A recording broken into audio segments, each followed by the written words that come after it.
Hi guys, welcome to another mini blog. সেদিন ছিল আইবুড়ো ভাতের দিন দিদির, আর সেদিন হচ্ছে দিদির লাস্ট আইবুড়ো ভাত নিজের বাড়িতে। তারপর সবাই এসে থালা রাখলো, আর এখানে একে একে সব আইটেমস রাখা হলো। তারপর সব একসাথে সাজানো হলো ফুল দিয়ে, আর খুব সুন্দরও লাগছিল।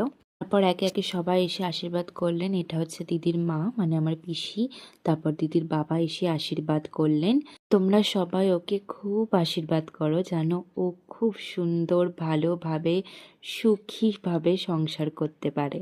যেহেতু টাইম চলে যাচ্ছিল, তাই জন্য ওকে বলা হলো একটুখানি ভাত মুখে দিতে। তারপর এখানে দিদির মাসি দিদিকে খাইয়ে দিচ্ছিলেন। ভাবতেও অবাক লাগে আমরা কত ছোট ছিলাম, তারপর হঠাৎ করে এত বড় হয়ে গেলাম, আর এখন ওর বিয়েও হয়ে যাচ্ছে। তারপর এখানে চলছিল একটু ফটোশ্যুট। ফটোশ্যুট চলবে না তা কি কখনো হয়? আর যেখানে ফটোশ্যুট সেখানে তো আমি আছি ফটো তোলার জায়গায়। তো আমরা এখানে একটুখানি ফটো তুলে নিলাম। তারপর সবাই এখানে আমার ব্লগে হাইও করে দিল। খুব মজা করলাম, হাসি ঠাট্টা গল্প করলাম। তারপর চলে আসি মেনুতে। মেনুতে ছিল রাইস, তার সাথে ছিল ডাল, ভেজ ডাল। তারপর চলে এলো আলুর চিপস। তারপর এসে গেছিলো চিংড়ি মাছ দিয়ে এঁচোড়ের তরকারি, যেটা খেতে দারুণ হয়েছিল।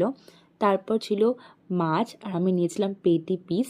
তারপর ছিল চাটনি, পাঁপড়।